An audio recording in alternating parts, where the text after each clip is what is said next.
మనం రోజు ఆకలైనప్పుడు స్నాక్స్ తీసుకుంటూ ఉంటాం. అట్లనే ఎక్సర్సైజ్ కూడా స్నాక్స్ తీసుకున్నట్లుగా మనం అప్పుడప్పుడు చేసినట్లయితే దానివల్ల ఆరోగ్యకరమైన ప్రయోజనాలు చాలా ఎక్కువగా ఉన్నాయి.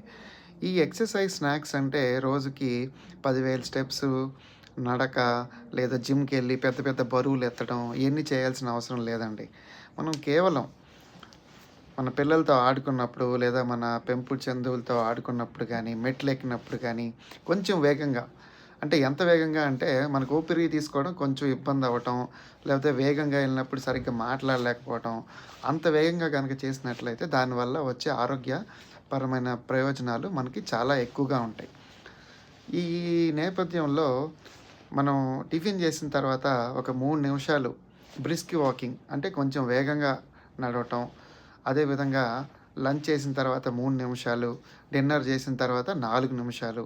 ఇట్లా గనుక చేసినట్లయితే మినిమమ్ 10 నిమిషాల వరకు మనకి ఈ మన ఎక్సర్సైజ్ అనేది మనకి ఈజీగా లభిస్తుంది. ఇది ఎవరన్నా చేయొచ్చు కదా! ఇది పెద్ద కష్టమేముంది చెప్పండి. ఇట్లా మనకి చేసినట్లయితే రీసెర్చ్‌లో కనుగొన్నదేంటంటే, ఇట్లా మినిమమ్ 10 మినిట్స్ ఇట్లా బ్రిస్క్ వాకింగు, క్లైంబింగ్ స్టెప్స్ పిల్లల ఎనకాల కొంచెం చేసే పని కొంచెం ఫాస్ట్‌గా చేసినప్పుడు మనకి చాలా హెల్త్ బెనిఫిట్స్ ఉంటాయి. ఇట్లా చేయగా మనకి హార్ట్ డిసీజ్ రావటం అనేది 50% నుంచి 60% వరకు మనం తగ్గించుకునే అవకాశాలుంటాయి. అదేవిధంగా స్ట్రోక్, పారాలిసిస్ కూడా తగ్గించే అవకాశాలుంటాయి. మనందరికీ తెలిసిందే మన పూర్వీకులు తిన్న తర్వాత ఒక 10 నిమిషాలు నడవరా, ఒక 2, 3 ఆహ్, అడుగులేయరా అని చెప్తూ ఉంటారు. సో, మన పూర్వీకులకు కూడా ఇంత సైన్స్ వాళ్ళకి ముందే తెలుసా? తెలిసే ఉంటది. బహుశా అది పుస్తకాల్లో రాయకపోవడం వల్ల మనకి వాటిలి గురించి తెలీదు.